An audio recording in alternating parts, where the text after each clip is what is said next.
Bom dia, crianças. Vamos iniciar nossa aula de história. E na aula de hoje nós vamos falar sobre os meios de comunicação na história, tá? Para isso, nós vamos fazer a leitura a partir da página 135. Nós vamos ler juntos, tá?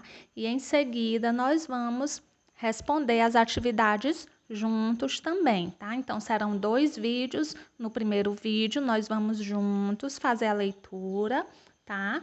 E no segundo vídeo, nós vamos juntos também responder os exercícios. Então, abram o livro de vocês aí na página 135 e vamos iniciar nossa leitura, tá? A imprensa imigrante. Imagine que você tivesse de se mudar de país com sua família, provavelmente para nunca mais voltar. Ainda mais do que isso, imagine que as pessoas do país onde você fosse morar falassem outra língua e tivessem costumes diferentes dos seus. Assim, era a situação da maioria dos imigrantes no Brasil no final do século XIX e início do século XX. E ainda hoje são esses os problemas que enfrentam os imigrantes atuais. Esses e outros, né, pessoal? Tem muitos outros problemas que os imigrantes enfrentam no país, além da questão da adaptação, né? Alguns imigrantes sofrem com falta de emprego, né? E chegam aqui no Brasil, às vezes para fugir de uma situação que está bem pior no seu país, né? O caso dos venezuelanos que a gente encontra aí pelas ruas de Açailândia. E eles acabam chegando aqui também enfrentando uma situação bem difícil, né? Eles têm que pedir ajuda na rua e tal, moram mal, né? Comem mal, né? Então, nem sempre os imigrantes, quando chegam no Brasil, eles conseguem, né, viver uma vida melhor do que eles tinham no país de origem, né? É bem relativo, né? Alguns conseguem, outros não. Naquela época, por exemplo, em várias regiões do país formaram-se colônias de imigrantes nas quais pessoas da mesma etnia, né? Etnia é o grupo de pessoas que pertencem a um mesmo grupo ou compartilham da mesma cultura, tá?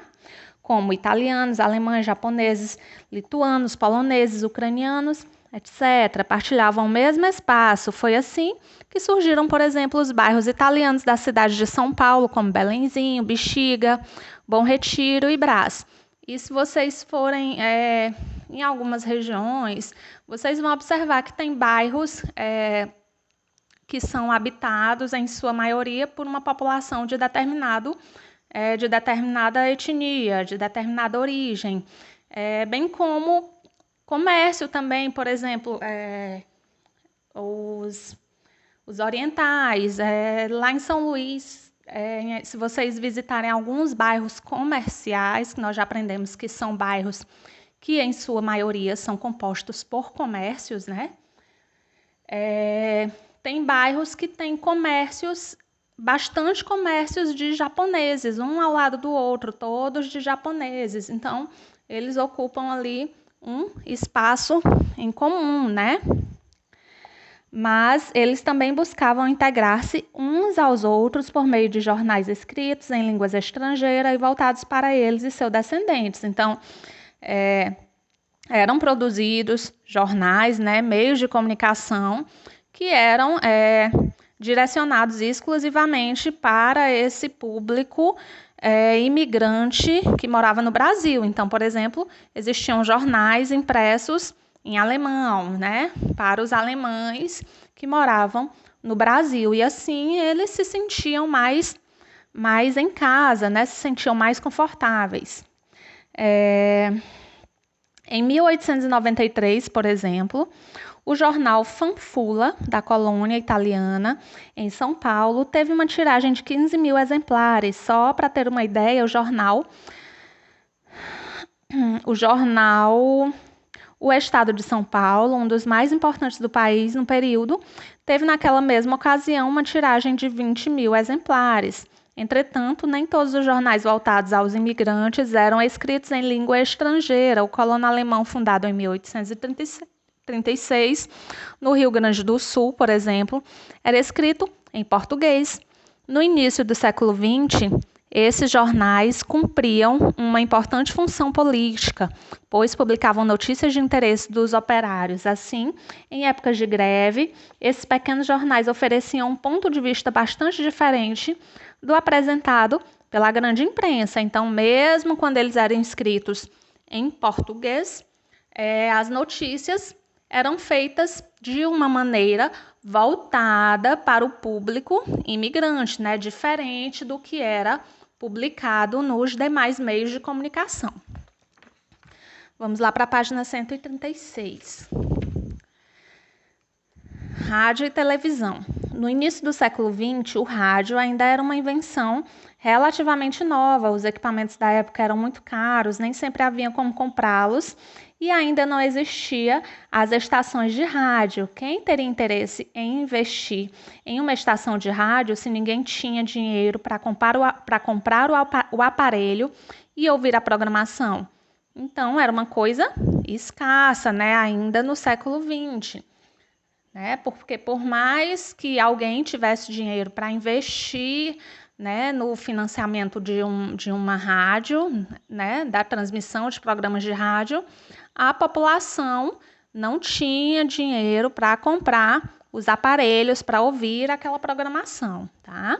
A primeira grande transmissão de rádio no Brasil aconteceu no dia 7 de setembro de 1922, em comemoração aos 100 anos da independência.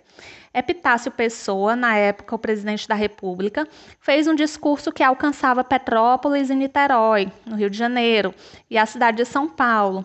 Graças às potentes antenas instaladas no alto do Corcovado, o popular morro da cidade do Rio de Janeiro, cerca de 80 aparelhos de rádio haviam sido trazidos dos Estados Unidos e espalhados por essas 3 cidades, muitos deles em locais públicos. Então, eles pegaram alguns aparelhos e distribuíram pela cidade, tá? No início, as transmissões nesses locais, né? São Paulo e Rio de Janeiro. No início, as transmissões de rádio destinavam-se a poucas pessoas. As emissoras contavam com a mensalidade paga pelos ouvintes. A programação tinha função educativa e cultural. Olha só, pessoal. As emissoras contavam com a mensalidade paga pelos ouvintes. Olha que privilégio nós temos hoje. Nós podemos ouvir gratuitamente a qualquer horário o rádio, né? Inclusive pelas redes sociais. Muitos programas são disponibilizados. E através não só do rádio, mas hoje em dia também através do celular, nós conseguimos, né, escutar nossos programas de rádio. Na década de 1930, as leis brasileiras permitiam às emissoras que passassem comerciais na programação. Assim, com o dinheiro pago pelos anunciantes, o rádio tornou-se um negócio lucrativo, popularizando-se. Além de músicas, as pessoas ouviam programas de auditório, radionovelas, né, que para quem não sabe, são novelas assim como a gente vê na TV, mas as pessoas só escutavam, não viam a imagem, tá? Os noticiários também atraíam bastante interesse, como o Repórter Esso, especializado em notícias internacionais. Por volta de 1950, a televisão surgiu no Brasil com a criação da TV Tupi. No início, toda a programação desse canal tinha que ser improvisada, pois não havia gravações, tudo era feito ao vivo, tá? Menos as imagens dos noticiários, as reportagens eram filmadas e os filmes eram transportados de avião e revelados às pressas para dar tempo de aparecerem no noticiário. O Repórter Esso, que já existia no rádio, passou a ter uma versão para a TV. Mais tarde foram desenvolvidas técnicas de gravação e a programação de televisão passou a ser mais profissional. Das radionovelas surgiram as telenovelas, que eram um verdadeiro sucesso, tanto quanto eram os programas de auditório. Assim como os jornais, o rádio e a TV tornaram-se importantes formas de comunicação e de formação da opinião pública. Comunicação e interatividade, lá na página 137. No passado, haviam poucos canais de rádio e televisão e os programas buscavam atrair o maior número de pessoas possível. Em 1942, foi criado o Instituto Brasileiro de Opinião Pública e Estatística, também conhecido pela sigla IBOP, né, que nós temos até hoje. Naquela época, o seu principal objetivo era saber quais programas as pessoas mais gostavam, ou seja, que tinham maior audiência. Até hoje, o IBOP, ele tem essa mesma função, né, de saber quais os programas estão sendo mais assistidos, né? Hoje, o IBOP também faz pesquisa sobre hábitos de consumo e intenção de voto durante as eleições, né? Além de dizer, né, de anunciar quais os programas mais assistidos, eles também fazem as pesquisas sobre as intenções de votos da população na época de eleição. O rádio e a televisão buscavam apresentar os programas mais populares para atrair os anunciantes de publicidade, e, com isso, mais dinheiro. Por isso, as pessoas tinham poucas opções de canais para assistir ou estações para ouvir. Só com o passar do tempo, o número de estações de rádio e canais de televisão aumentou e a programação passou a ser mais variada. Hoje, muitas pessoas já têm acesso a vários canais de televisão, né? Principalmente quem paga aí TV a cabo, Sky, né? A Oi, a Claro, tem diversos canais, centenas de canais aí que as pessoas nem chegam a conseguir assistir tudo isso, né? Mas, por exemplo, na minha infância, a gente só tinha Globo, Record, SBT e Bandeirantes. Pelo menos eram os únicos canais que pegavam lá em casa, né? Porque a gente só tinha aquela TVzinha com aquela anteninha, mas hoje em dia as pessoas já têm acesso a uma grande variedade de canais, né?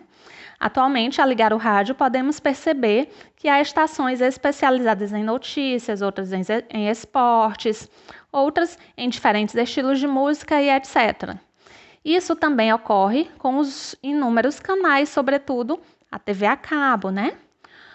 Com o cinema acontece algo parecido. Existem inúmeros tipos de filmes: ação, aventura, comédia, drama, romance, animação, ficção científica, guerra, suspense, terror, entre outros. A internet aumentou a possibilidade de escolha. Podemos buscar e ver o que quisermos na hora que desejarmos, né? A qualquer momento que você quiser assistir qualquer tipo de filme ou documentário, né? Ou alguns jornais que são gravados e disponibilizados aí no YouTube, por exemplo, e em outras plataformas, né? A gente pode, né, acessar pelo celular, basta ter internet e a gente hoje em dia assiste o que quiser. Toda essa mudança na comunicação foi possível devido aos avanços da tecnologia de transmissão. Contudo, nem todas as pessoas têm acesso a essas novidades, né? Tem muita gente hoje em dia que não tem, né, a internet, por exemplo, que moram em regiões onde nem tem sinal de celular, ainda tem muitas regiões que não pega celular, né? Então, muitas pessoas ainda não têm acesso a toda essa tecnologia e essa disponibilidade e variedade de programas, né, de comunicação. Contudo, nem todas as pessoas têm acesso a essas novidades, pois moram em regiões pobres e acabam ficando fora do mundo virtual. Isso é chamado de exclusão tecnológica ou digital, tá? Uma das maneiras de reduzir a exclusão digital é o governo de cada país aumentar os investimentos na área social, possibilitando à população mais empregos e melhores salários, o que facilita o acesso delas à internet e às informações digitais, tá? Nós vamos agora encerrar esse vídeo e vamos juntos responder o exercício que está na página 138, tá, crianças?